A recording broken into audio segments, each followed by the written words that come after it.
सभी को good evening. और आज के इस वर्चुअल मीटिंग सेशन में विशाल प्रसाद, आप आज के इस सेशन का होस्ट। बाय प्रोफेशन बात करूं तो गवर्नमेंट स्कूल टीचर के तौर पे कार्यरत हूं और इस बिजनेस को अपनी वाइफ के साथ में पैशनेटली कर रहा हूं। और आज का जो सेशन है ये ओपन अपॉर्चुनिटी मीटिंग है और इस मीटिंग को स्टार्ट करने से पहले कुछ चीजों को मैं अनाउंस करना चाहूंगा कि इस वर्चुअल मीटिंग में जितने भी लोग कनेक्टेड हैं, सबसे पहले तो मैं उन लोगों से गुजारिश करूंगा कि अपना वीडियो जरूर ऑन करें और जो लोग अपने पर्सनल अटायर में हैं या ड्रेसअप में हैं जरूर अपना वीडियो ऑन कर लें।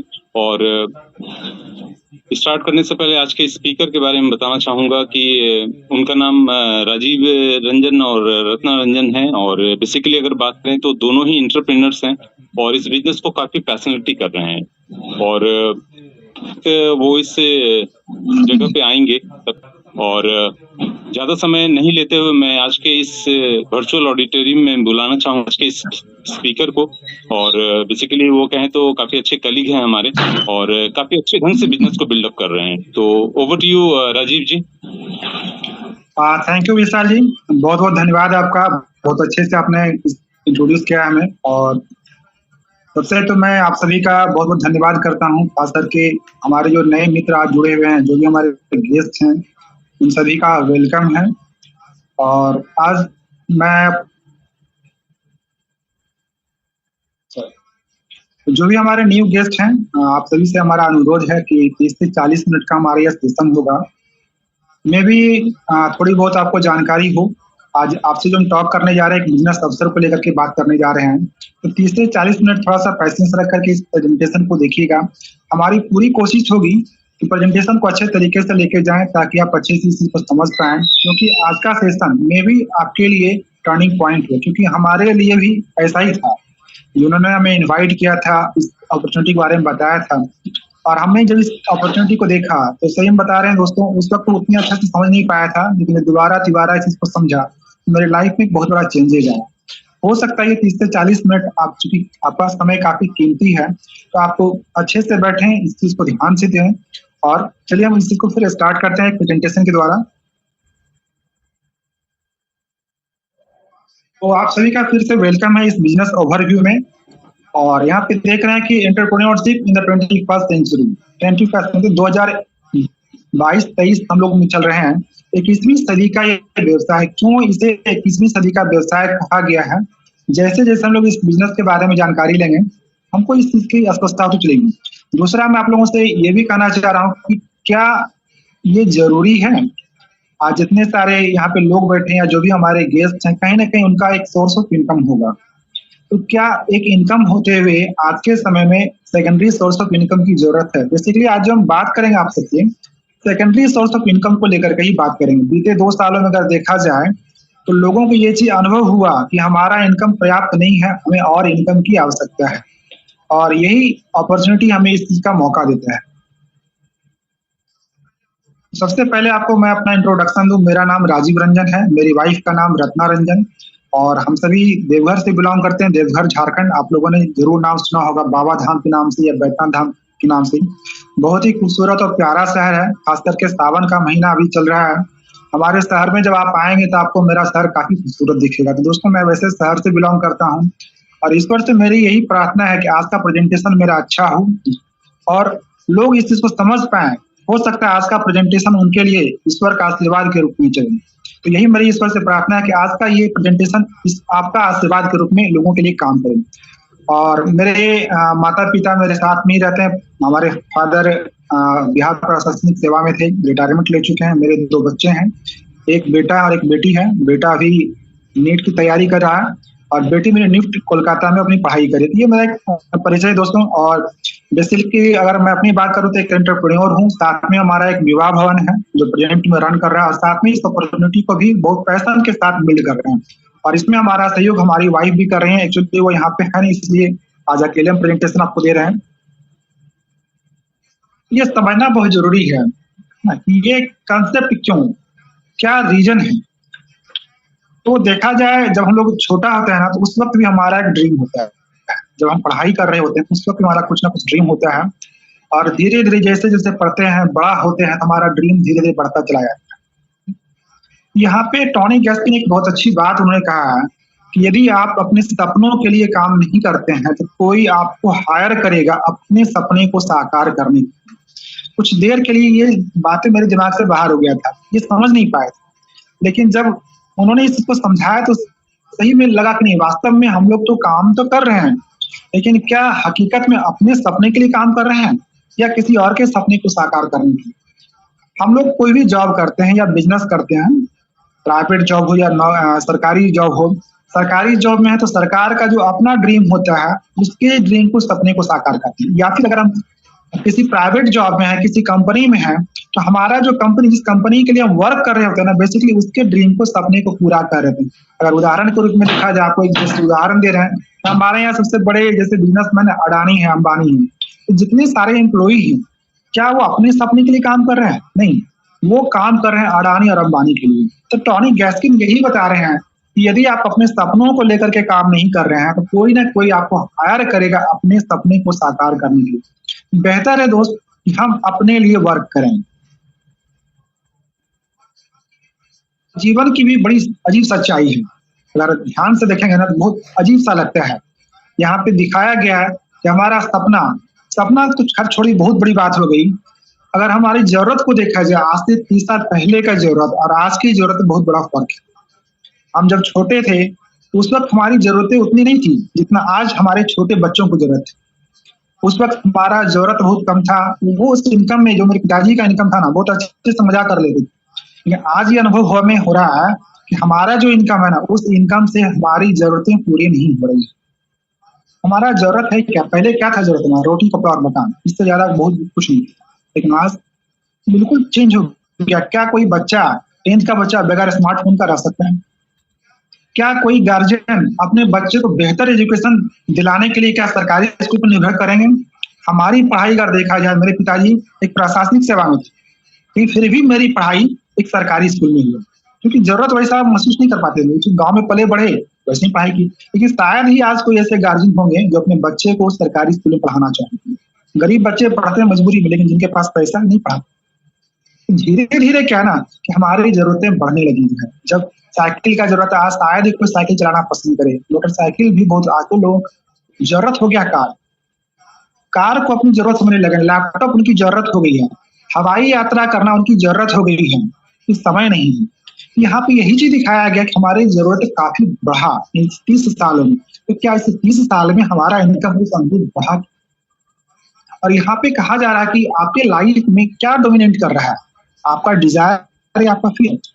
हम लोग कुछ भी करने से पहले डर जाते हैं, और यही वजह सबसे बड़ी असफलता का कारण होता है। लेकिन कुछ लोग ऐसे हैं धरती पे, दुनिया में, जो अपने डिजायर के लिए काम, उनका डिजायर उनके ऊपर हावी रहता है और वो लाइफ में काफी सक्सेस कर जाते हैं। जब हमारी जरूरतें पूरा होगा ना, तो निश्चित तौर पर हम अपने सपने को भी साकार कर लेंगे। और यहाँ पे यही चीज दिखाया गया कि हमारा इनकम बिल्कुल पृथ्वी के जैसा है और हमारा जरूरत जो है ना, बिल्कुल बृहस्पति ग्रह के जैसा है। कितना फर्क है दोनों में। और ये कंसेप्ट आपको क्या देता है कि एटलीस्ट कम से कम अपनी जरूरत को तो पूरा कर सकें। मेरी पढ़ाई का अगर खर्च देखिएगा ना, तो 12th मेरा काफी खर्च होता है। आज मेरी बेटी, आपको एक रियल घटना हम बता रहे हैं, आप लोग बहुत सारे लोग रिलेट कर पाएंगे इस चीज को लेकर। मेरी बेटी जब 12th की थी तो वो बता रही थी कि पापा फैशन डिजाइनिंग करना चाह रहा हूँ। मेरे दिमाग में ये चीज चला गया था, फैशन डिजाइनिंग एक महंगा कोर्स है। तो हम कहते बेटा तुमको पढ़ाएंगे जरूर, लेकिन अगर गवर्नमेंट कॉलेज निकालोगी तो प्राइवेट कॉलेज हम नहीं दे पाएंगे क्योंकि काफी महंगा होता है। लेकिन हकीकत बता रहे आपको, हमको नहीं पता था कि गवर्नमेंट कॉलेज भी काफी महंगा है। 2020 में ही मेरी बेटी क्वालिफाई कर गई थी, रैंक उतना अच्छा नहीं था लेकिन क्वालिफाई कर चुकी थी जो है। और उस वक्त कोरोना पीरियड चला था 2020 में, जो है हमारा इनकम काफी लड़खड़ा चुका था, सोर्स ऑफ इनकम काफी लड़खड़ा चुका है। क्वालिफाई करने के बावजूद उस वक्त एडमिशन के समय में 1,80,000 रुपया लग रहा था और हम उस चीज को नहीं कर पा रहे थे। और हमने बहाना क्या बनाया कि बेटा तुम्हारा रैंक अच्छा नहीं है, इस साल छोड़ो, अगले साल एडमिशन करा। उस वक्त मेरी बेटी रो गई थी, काफी अखर गया था। तो ये जीवन का सच्चाई है। ये बिजनेस क्यों जरूरी है ना, उस वक्त हम फील कर पाए थे कि ये बिजनेस मेरे लिए बहुत जरूरी है, क्योंकि हमारा जो इनकम है ना वो सफिशिएंट मेरे लिए नहीं।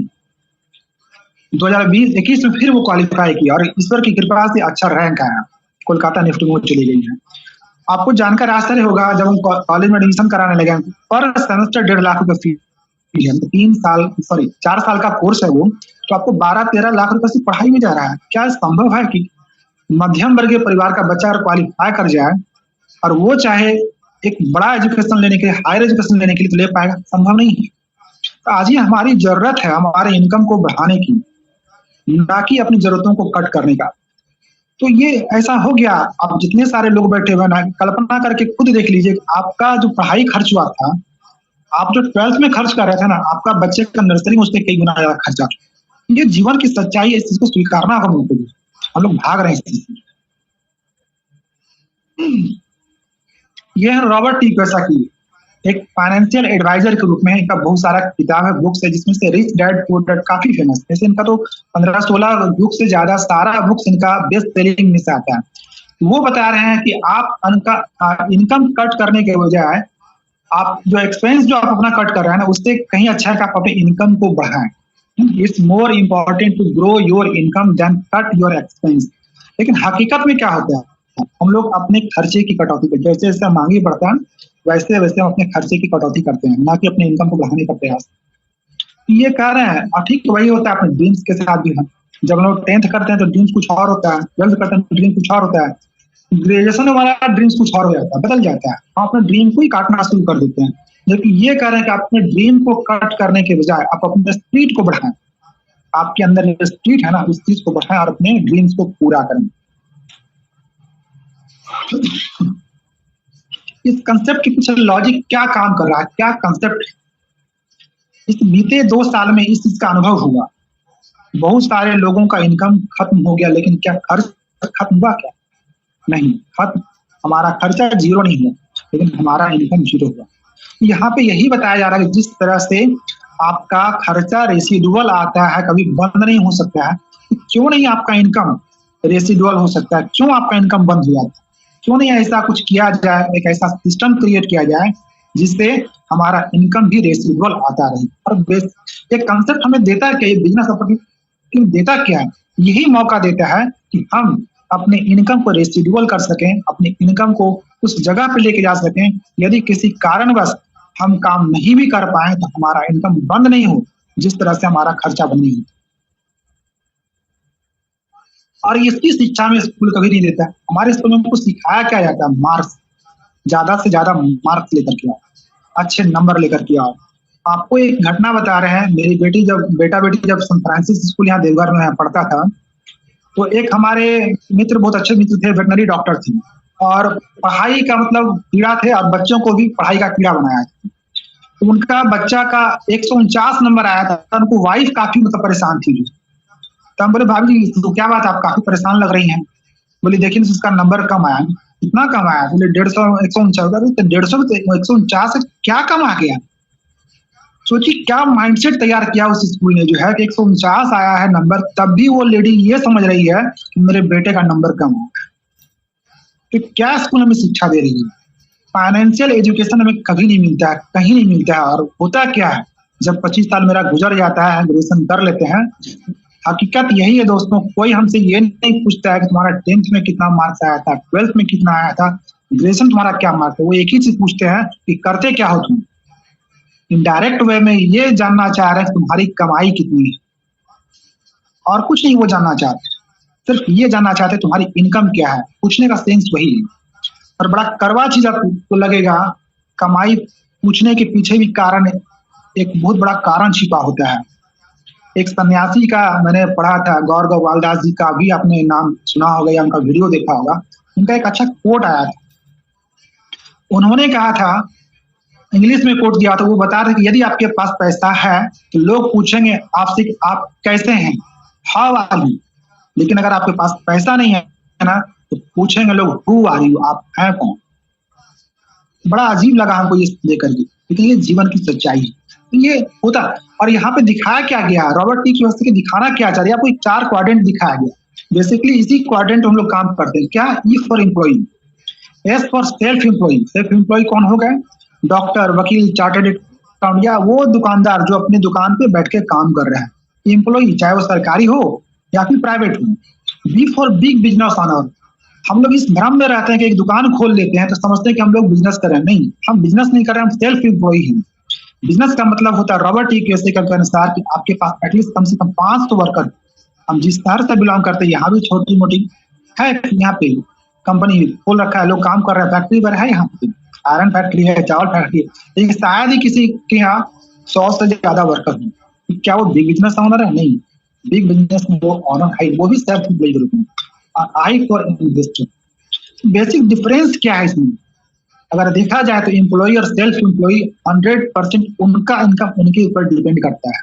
एक एम्प्लॉय 30 दिन नौकरी करता है तब जाकर उसको सैलरी मिलता है। एक सेल्फ एम्प्लॉय पर डे अपने ऑफिस में बैठता है तब जाके इनकम अर्न करता है। एक डॉक्टर 20 साल 30 साल से अगर प्रैक्टिस कर रहा है ना, एक चार्टर्ड अकाउंटेंट 15-20 साल 30 साल से अगर प्रैक्टिस कर रहा है, एक वकील अगर प्रैक्टिस कर रहे हैं और कल से वो अपने चैम्बर में बैठना बंद कर देंगे तो उनका एक्सपीरियंस और उनका नॉलेज 1 रुपया नहीं दे पाए। मतलब उनका इनकम 100% उनके परफॉर्मेंस पे डिपेंड कर रहा है, और यही सबसे बड़ी कमी है। लेकिन दाहिने तरफ बिग बिजनेस ऑनर्स जो बैठे हुए हैं, क्या उनका इनकम 100% उनके ऊपर डिपेंड करता है? कभी नहीं उनके ऊपर डिपेंड करता। वो क्या करते हैं? एक सिस्टम क्रिएट करते हैं, सिस्टम के माध्यम से उनका इनकम अगर देखा जाए तो 1% भी उनके ऊपर डिपेंड नहीं करता, 1% भी डिपेंड नहीं करता। एक सिस्टम क्रिएट करते हैं, और बेसिकली बिजनेस आपको देगा क्या? यही एक मौका देता है आपको लेफ्ट टू राइट जाने का, क्वाड्रेंट को चेंज करने के लिए, कि कैसे आप एम्प्लॉइज सेल्फ एम्प्लॉइज से हट करके आप जाएंगे राइट साइड में, तो बिग बिजनेस ऑनर के रूप में और एज ए इन्वेस्टर के रूप में। यही आपको मौका देता है कैसे आप एक बड़ा बिजनेसमैन बनेंगे, और कैसे इन्वेस्टर। इन्वेस्टर क्या करता है? वो भी वही काम करता है, अपने पैसे को काम में लगाता है, वो खुद वर्क नहीं करके अपने पैसे को वर्क करता है। आज हमारे टाटा है, बहुत सारे इस तरह बिग बिजनेस ऑनर, वो क्या कर रहे हैं? आज बहुत सारे छोटे छोटे बिजनेस स्टार्ट करेंगे, स्टार्टअप पर है, उनको 5 करोड़ 10 करोड़ 20 करोड़ 100 करोड़ दे करके वो इन्वेस्ट कर रहे हैं, वहां से प्रॉफिट अर्न कर रहे हैं। कोई बिग बिजनेस ऑनर भी है और एक इन्वेस्टर भी है। ये एक मौका हमें यहाँ से मिलता है।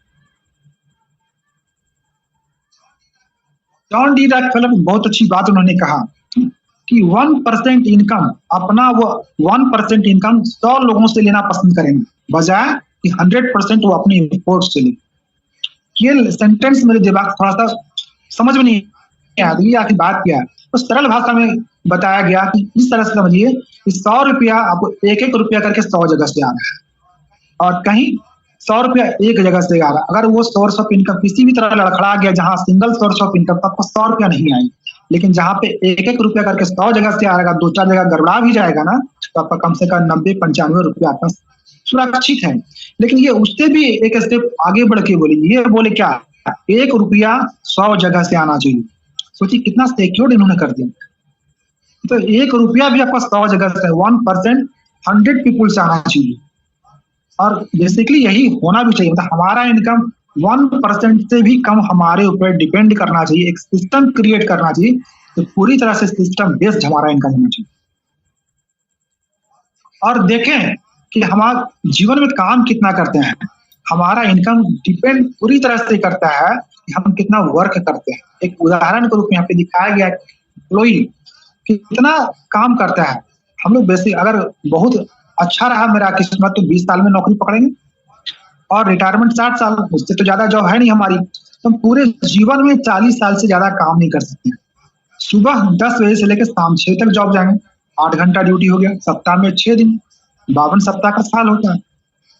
तो 40 साल अगर मल्टीप्लाई कर दें तो पूरा का पूरा कैलकुलेट करेंगे ना, तो 1 लाख घंटा पूरे जीवन में, मतलब 40 साल में आपका काम कितना है? 1 लाख घंटा। वहीं पे एक बिग बिजनेस ऑनर कितना काम करता है? अगर 5 साल का भी एक प्रोजेक्ट बना करके एक सिस्टम के माध्यम से 100 पीपुल को 1000 पीपुल को लेकर काम करा, 1000 लोगों को लेकर के एक सिस्टम क्रिएट किया, 1000 लोग वहां पे काम कर रहे हैं, और 2 घंटा मात्र प्रतिदिन, 2 घंटा सप्ताह में 5 दिन, और 50 वीक भी काम करता है 5 साल के लिए, तो भी 25 लाख घंटा 5 साल में होता है।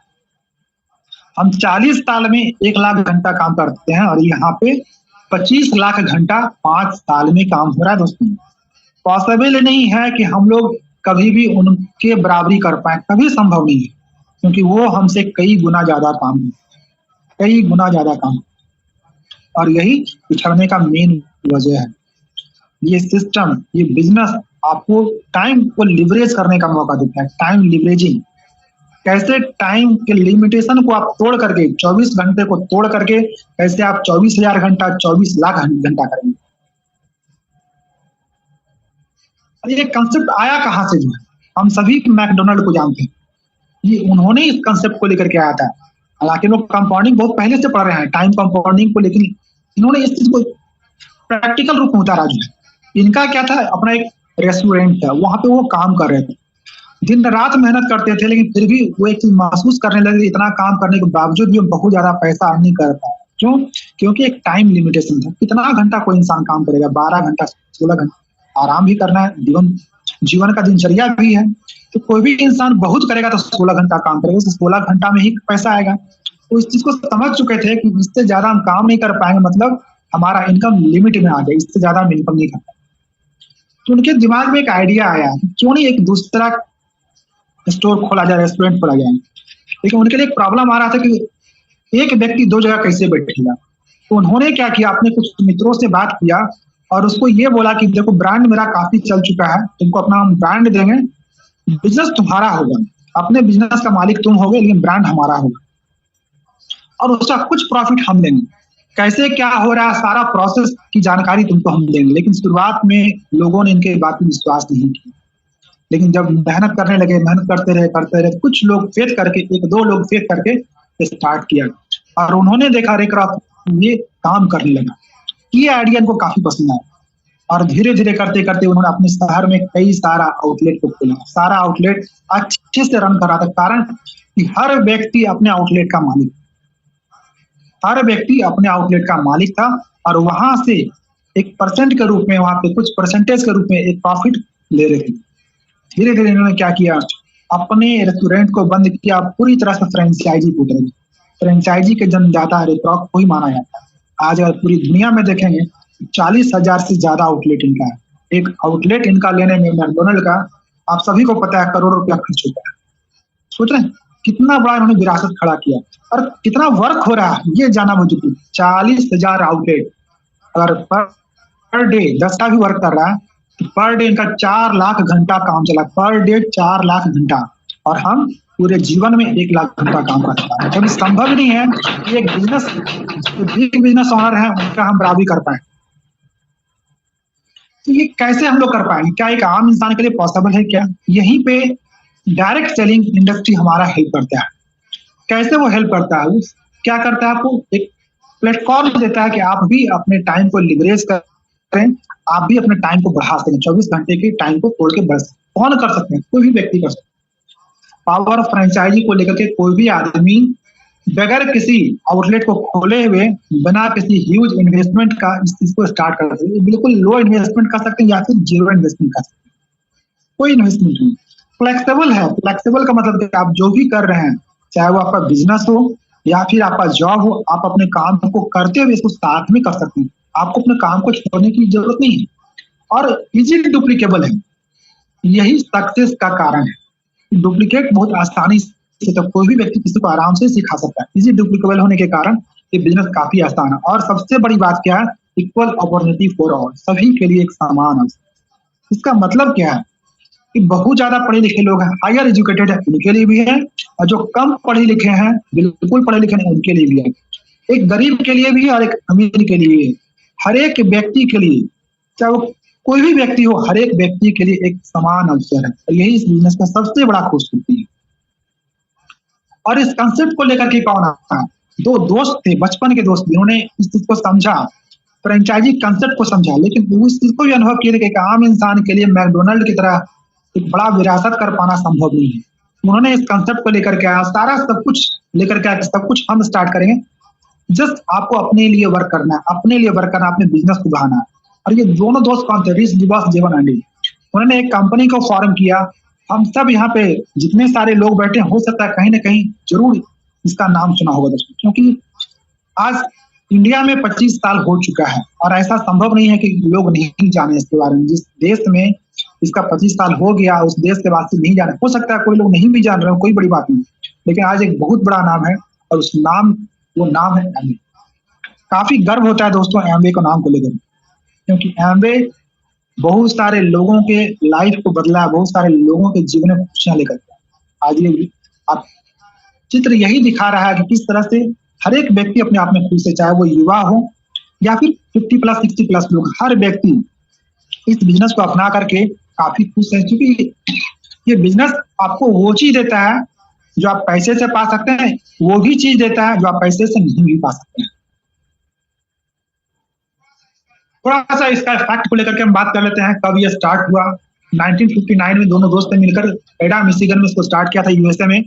और आज अगर इसका एनुअल टर्नओवर देखा जाए तो 8.8 बिलियन $US हो चुका है। 50 लाख से ज्यादा पूरे दुनिया में, 100 देशों से ज्यादा देश में ये काम कर रहा है। 50 लाख से ज्यादा बिजनेस ऑनर्स है।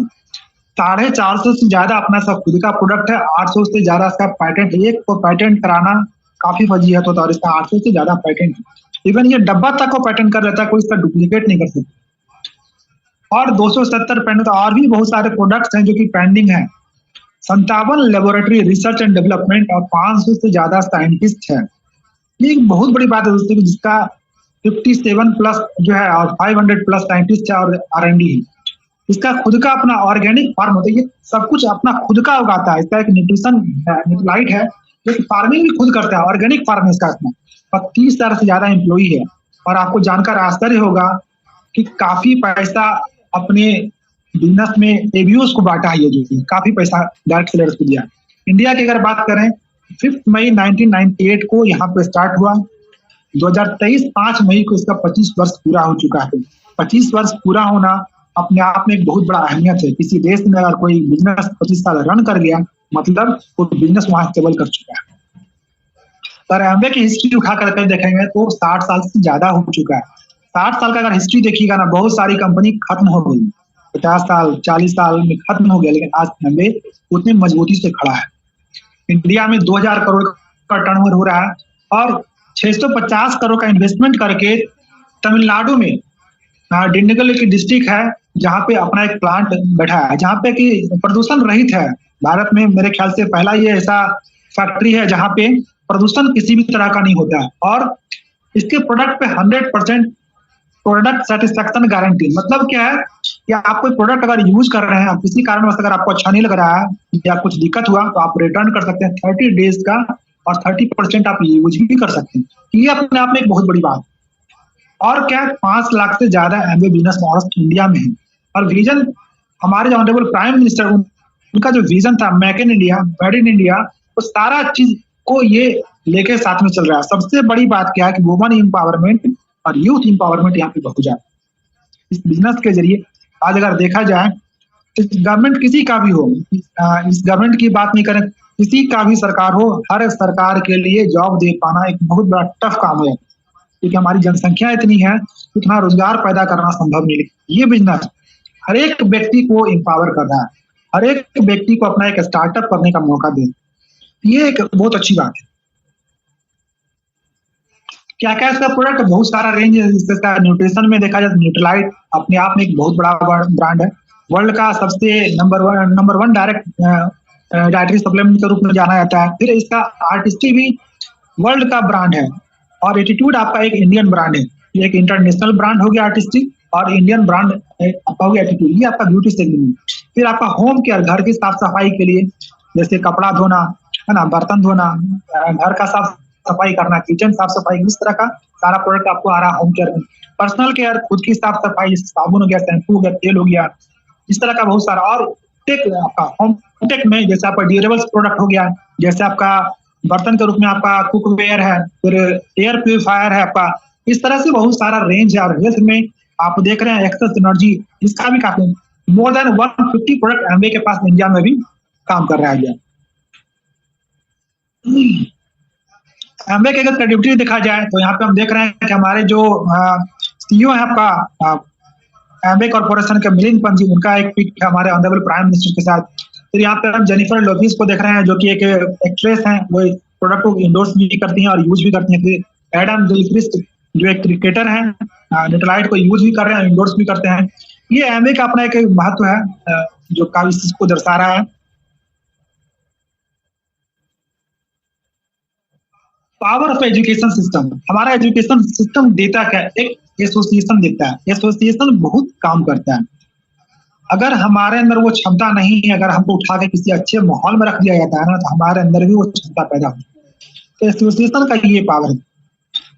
किसी भी व्यक्ति को अगर वो पूजा पाठ नहीं कर रहा है ना, जैसे ऐसे हम बता रहे हैं आपको, उनको एक एसोसिएशन में लेकर आइए जहाँ पे डिवोशन हो रहा है ना, जहाँ ईश्वर के बारे में बताया जा रहा है। देखिएगा धीरे धीरे उनका ईश्वर के प्रति लगाव बढ़ जाए।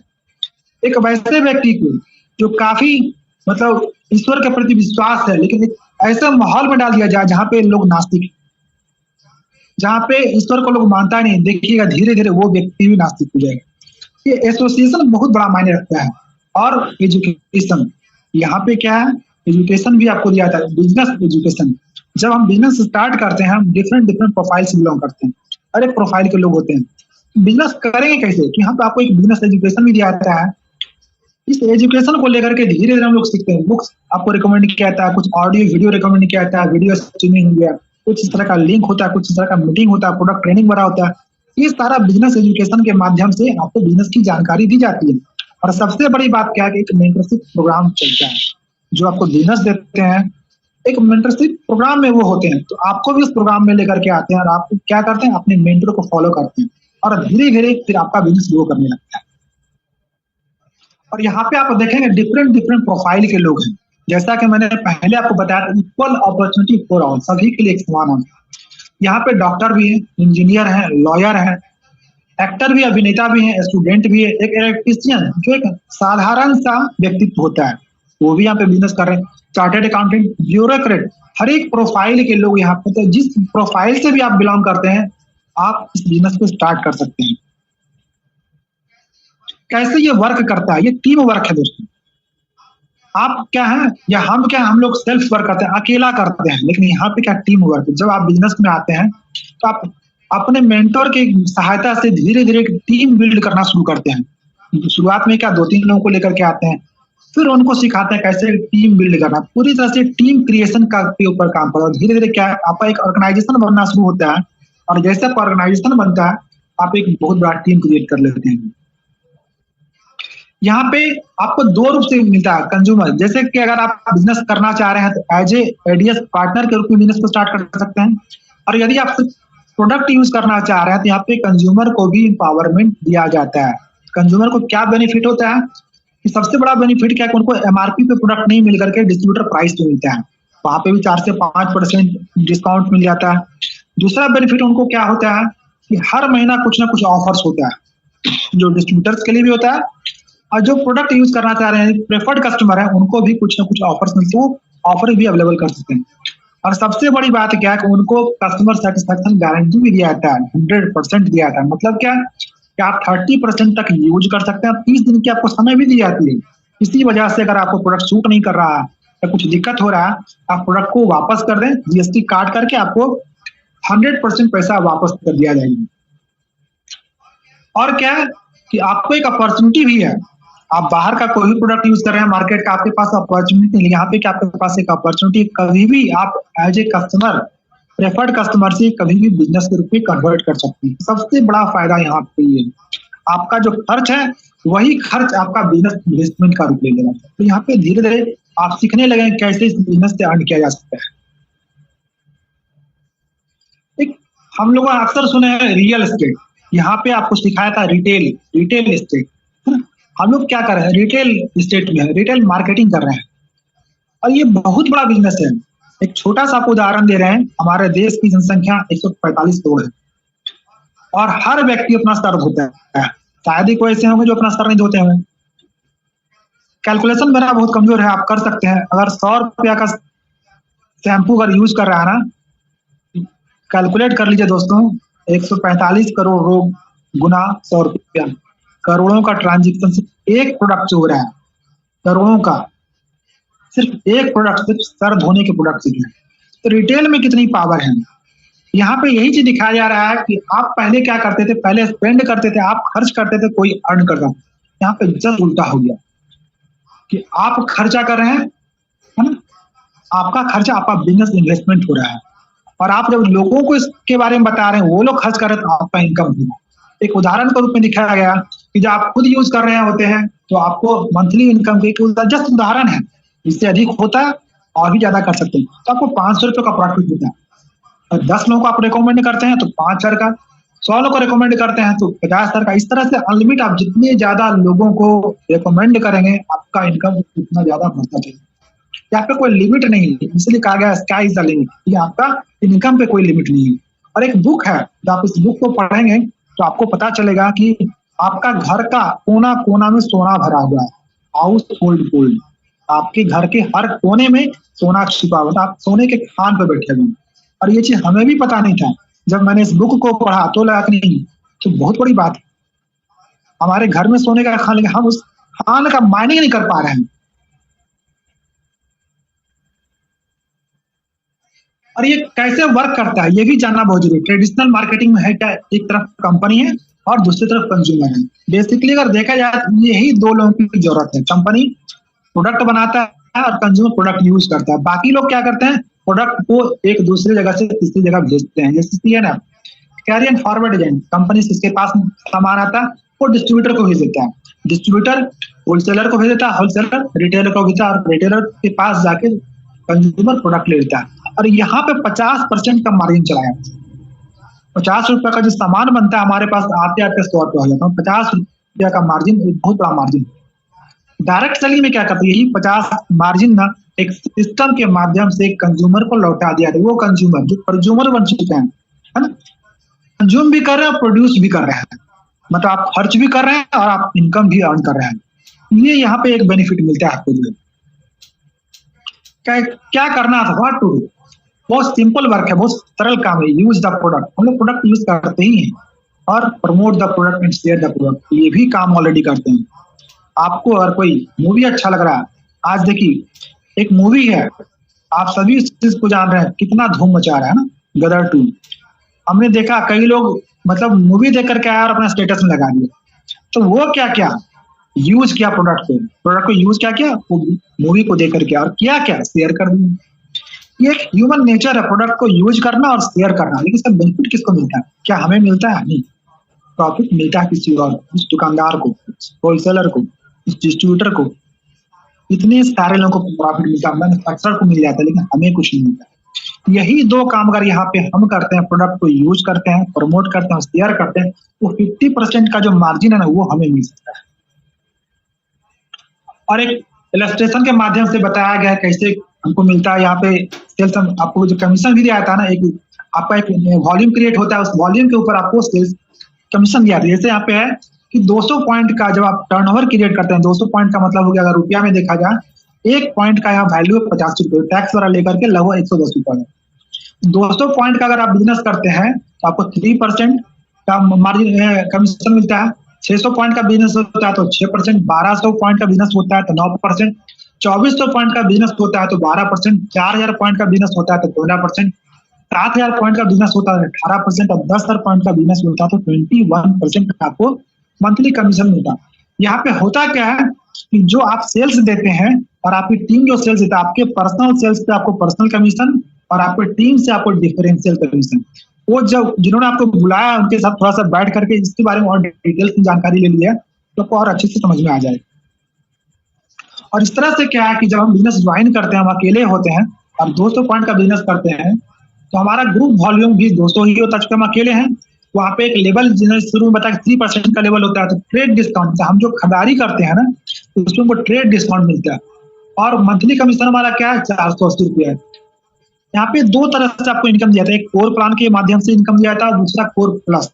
दोनों इनकम को अगर आप देखेंगे तो सारा इनकम मिला करके लगभग 3,000 रुपये का इनकम आपका हो जाता है।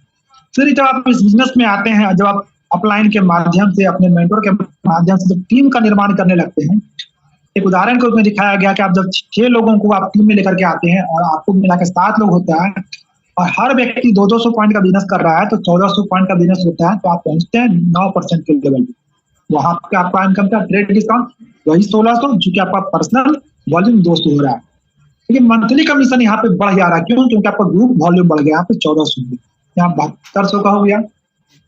कोर प्लान के माध्यम से आपका 8,800 प्लस कोर प्लस से 1264, टोटल इनकम लगभग 10,000 का आता है।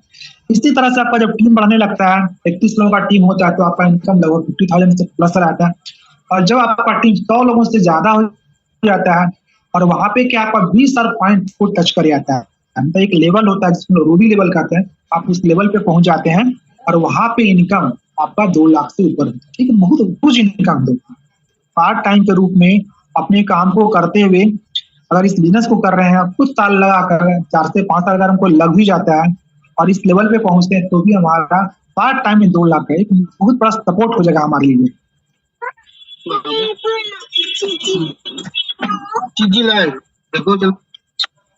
आप प्लीज, यहाँ पे एक इनकम अपॉर्चुनिटी है, जैसे कि मैंने आपको बताया कि 20,000 पॉइंट, यहाँ पे क्या कि जब आपका 10,000 पॉइंट टच कर जाता है तो आप प्लेटिनम लेवल पे आते हैं। 10,000 पॉइंट पे आप प्लेटिनम लेवल को टच कर जाता है और 12 महीना अगर आपका बिजनेस होता है, ऑब्वियसली आपका 12 महीना बिजनेस कंप्लीट हो जाएगा, क्योंकि आप 20,000 पॉइंट को टच कर चुके हैं, मतलब आप फाउंडर प्लेटिनम कहलाएंगे। तो फाउंडर प्लेटिनम का इनकम मोर देन 70,000 है, 70,000 से ऊपर का इनकम, और एनुअल इनकम 8 लाख से ऊपर की। एक एमरल्ड किनको कहते हैं? जिनके ऑर्गेनाइजेशन में 3 फाउंडर प्लैटिनम, 3 प्लैटिनम होते हैं, उनका इनकम 2.5 लाख से, मंथली इनकम उनका 2.5 लाख से ऊपर होता है और एनुअल इनकम उनका 30 लाख से ऊपर होता है। ठीक इसी तरह से डायमंड एक बहुत बड़ा लेवल होता है। जब आप फाउंडर्स डायमंड जाते हैं, आपके ऑर्गेनाइजेशन में 6 डिफरेंट टीम होता है और सारा टीम आपका फाउंडर प्लैटिनम होता है, तो आप फाउंडर डायमंड कहलाते हैं और वहां पे इनकम 5 लाख से ऊपर आपका होता है। मंथली आपका इनकम 5 लाख से ऊपर और एनुअल इनकम आपका 60 लाख से ऊपर। बहुत बड़ा इनकम हो गया। इंडिया की अगर बात करें तो 1% लोगों के इनकम ब्रैकेट में आप चले आते हैं, 1% लोगों के इनकम ब्रैकेट में। और ये क्या है? आप एक सिस्टम क्रिएट किए, आपका इनकम आपके ऊपर डिपेंड नहीं कर रहा है, एक सिस्टम के ऊपर डिपेंड कर रहा है। मुश्किल से 1% डिपेंड करेगा आपके ऊपर, एक सुरक्षित इनकम कर रहे हैं। ये क्या होगा? आपका एक एसेट हो गया, यहाँ पे कहता है asset based income, system based income आपका आ रहा है। एमवे सिर्फ आपको पैसा ही नहीं देता है, आपको वर्ल्ड टूर भी कराता है। जब जब आप कोई पिन, न्यू पिन अचीव करते हैं ना, हर पिन पे, जैसे मैंने शुरुआत में बताया था, प्लैटिनम लेवल होता है। जब आप प्लैटिनम लेवल अचीव करते हैं तो आपको इंडिया में या फिर आउट ऑफ इंडिया हमें टूर पे लेकर के, आप एमरल्ड जाते हैं तो आउट ऑफ इंडिया ही आपको टूर मिलेगा, वो इंडिया में। डायमंड जाते हैं तो फिर आपको साल में 2 से 3 बार टूर मिलती है। इस तरह से जैसे जैसे आप हर एक लेवल को अचीव करते चले जाते हैं, पूरा विश्व आपको घुमाता। आप यहाँ पे देखेंगे हमारे बीच एक ऐसे शख्स बैठे हुए हैं जिन्होंने कई कंट्रीज को घूम रखा है। एमबे क्या कर रहा है? आपको एक इनकम तो दे ही रहा है, लेकिन साथ में आपके सपना, हर एक व्यक्ति का अपना एक सपना होता है कि हम घूमें। शायद ही कोई ऐसा व्यक्ति हो जो घूमना पसंद नहीं करते हैं, तो एमबे आपको एक सुनहरा मौका भी देता है, एमबे पूरा वर्ल्ड घूमने का भी। और अगर कल कंक्लूजन के रूप में अगर देखा जाए तो करना क्या है? जस्ट सॉलिड डिसीजन लेना है, अपने लाइफ का कंट्रोल अपने हाथ में लेना है। आप अपने आप से सवाल करके देखिए कि क्या आपका लाइफ आपके कंट्रोल में है या आपके लाइफ को कोई और कंट्रोल में है? बहुत बड़ा सवाल है दोस्तों। आप जॉब में हैं तो आपके लाइफ को कंट्रोल आपका बॉस कर रहा है। किसी सरकारी नौकरी में है तो आपके सीनियर जो अधिकारी हैं, आपके लाइफ का कंट्रोल उनके हाथ में। यदि आप सेल्फ एम्प्लॉई हैं, कोई भी डॉक्टर है या चार्टर्ड अकाउंटेंट है या वकील है, कुछ भी है, तो आपका लाइफ, आप लगता है हमें कि हमारा लाइफ हमारे कंट्रोल में, लेकिन हकीकत ये नहीं, ये और के हाथ में कंट्रोल होता है। क्योंकि हमें इस बात का डर होता है कि अगर आज हम नहीं बैठेंगे ना तो हमारा इनकम आज नहीं आएगा। वो डर हमारे लाइफ को कंट्रोल करता है। लेकिन यहाँ पे आपका लाइफ आपके कंट्रोल में होता है। आप अपनी लाइफ अपने कंट्रोल में कैसे कंट्रोल होता है? क्योंकि आपके पास फ्रीडम होता है। किस चीज का फ्रीडम होता है? टाइम फ्रीडम होता है। सबसे बड़ी बात है, टाइम फ्रीडम होता है और मनी फ्रीडम होता है। किसी भी इंसान के पास अगर टाइम फ्रीडम है, मनी फ्रीडम, तो उनसे सिर्फ एक सवाल कीजिए, आप लाइफ में करना क्या चाहते हैं? देखिएगा उनका कोई ना कोई पैशन होगा जो कहीं ना कहीं दबा हुआ होगा, उस पैशन को करना पसंद करेंगे। कुछ भी हो सकता है उस व्यक्ति का पैशन। अगर उस व्यक्ति को टाइम फ्रीडम मिल जाए और मनी फ्रीडम मिल जाए तो सिर्फ अपने पैशन के लिए जिएगा। करना क्या है? इस बिजनेस को शुरुआत करनी, खुद को प्रिपेयर्ड करना है। जिन्होंने आपको इस अपॉर्चुनिटी को देखने के लिए बुलाया ना, आप उनसे संपर्क कीजिए, उनसे अपॉर्चुनिटी के बारे में एक दो बार और अच्छे से चर्चा कीजिए, उनसे बैठ के बातचीत कीजिए। बहुत सुंदर बिजनेस है, काफी अच्छा बिजनेस है, और भी बहुत सारी जानकारी आपको मिलेगी। कुछ मीटिंग्स और अटेंड कीजिए। कुछ सक्सेस स्टोरीज यहाँ पे एमबीए के माध्यम से दिया गया, आप उनसे मांगिए, आप स्वयं मांगिए, भाई कुछ सक्सेस स्टोरी दो जिसको हम सुने, तो हम यकीन कर पाए इस चीज को। जो है बहुत सारे लोग हैं जिनका सक्सेस स्टोरी जब आप सुनेंगे ना, आपके हार्ट को टच कर जाएंगे। फिर करना क्या है, जस्ट स्टार्ट कर देना। आपको केवाईसी देना है। यदि आप बिजनेस के रूप में स्टार्ट करना चाह रहे हैं as a ADS partner, MBA direct selling partner के रूप में, तो आपको केवाईसी देना होगा। आपको अपना आधार, बैंक अकाउंट, पैन कार्ड, ये सब है तो आपको देना होगा, और आप रजिस्टर्ड हो जाते हैं एज ए एडीएस पार्टनर के रूप में। फिर आप एक सेल्स क्राइटेरिया, आप एक या एक से अधिक कस्टमर को लेकर के एक छोटा सा बिल जनरेट करते हैं। 30 डे सेल्स क्राइटेरिया बोला था। 1500 रुपए का सेल्स आप जनरेट करते हैं तो आपको 1 साल के लिए वैलिडिटी मिल जाती है। फिर आप इस चीज को समझेंगे कैसे इस चीज को कंटिन्यू करेंगे। इस तरह से आपका बिजनेस का सफर शुरू हो जाता है। करना क्या है, जिन्होंने आपको ये बिजनेस दिया बस उनके संपर्क में आप बने रहिए। आपको स्टेप बाय स्टेप वो बिजनेस को सिखाते चले जाएंगे। क्यों सिखा देंगे? क्योंकि उनको भी कोई सिखाने वाले हैं। वो लोग हैं जो ऑलरेडी अपने जीवन में सफल हो चुके हैं। हो सकता है जिन्होंने आपको बिजनेस दिया अभी वो जस्ट शुरुआत किए हैं, उनकी सफलता नहीं है, लेकिन वो वैसे व्यक्ति से जुड़े हुए हैं, उनके हाथ को पकड़े हुए जो ऑलरेडी अपने जीवन में काफी सफल है। वहां से उनको मेंटरशिप मिलेगा। और करना क्या है, जस्ट आपको ट्रेंड करना है। क्या ट्रेंड करना है? मीटिंग्स है, रेगुलर मीटिंग्स में आइए, वीकली मीटिंग्स होता है वहां पे प्रोडक्ट ट्रेनिंग यहाँ पे होता है। पर डे प्रोडक्ट ट्रेनिंग हम लेकर दिया जा रहा है। आप प्रोडक्ट ट्रेनिंग अटेंड कीजिए। बिजनेस प्रेजेंटेशन सीखना है, बहुत सरल है दोस्तों। आप जब 2-4 प्रेजेंटेशन को मेरे से देख लीजिएगा तो उब जाइएगा, भाई घूम फिर कर वही बता रहे हूँ। बताने के लिए यहाँ पे कुछ भी नहीं है। अगर यहाँ पे कुछ है ना तो वह फील करने के लिए, आप इस बिजनेस को फील क्या कर पाते, तो रहते रहते इस बिजनेस प्लान को सीख लीजिए। बहुत सरल है। अच्छे से प्रोडक्ट को यूज करना सीख लीजिए, आप लोगों को अच्छे से बता सकें। अच्छे से डेमो करना सीख जाइए ना, प्रोडक्ट डेमो। लोगों को पता चलेगा कि प्रोडक्ट क्वालिटी क्या है, और इस तरह से क्या आपका सफर इस बिजनेस का स्टार्ट हो जाएगा। बहुत सरल है दोस्तों, ये बिजनेस काफी सरल है। हम सोच के इतना कठिन बना देते हैं ना, उतना ये बिजनेस कठिन है ही नहीं। तो आज के लिए हमारा प्रेजेंटेशन इतना ही। बहुत बहुत धन्यवाद। और विशेष रूप से हमारे जो भी गेस्ट आए हुए हैं उनसे बस इतना ही निवेदन है कि एक बार अवश्य उनके साथ जरूर बैठें और इस प्रेजेंटेशन के बारे में थोड़ा सा और जानकारी लें। Thank you. Over to host. क्या बात है, क्या जबरदस्त प्रेजेंटेशन रहा है राजीव जी। और सही मायने में देखा जाए तो बहुत ही सिंपल, और सबसे बड़ी बात है यहाँ पे कि टाइम ओरिएंटेड आपने चीजों को ध्यान रख करके भी पूरा प्रेजेंटेशन और साफ साफ क्लियर भी किया है। और इसके लिए तो हम जरूर चाहेंगे कि जितने भी लोग हैं क्लैप जरूर करें।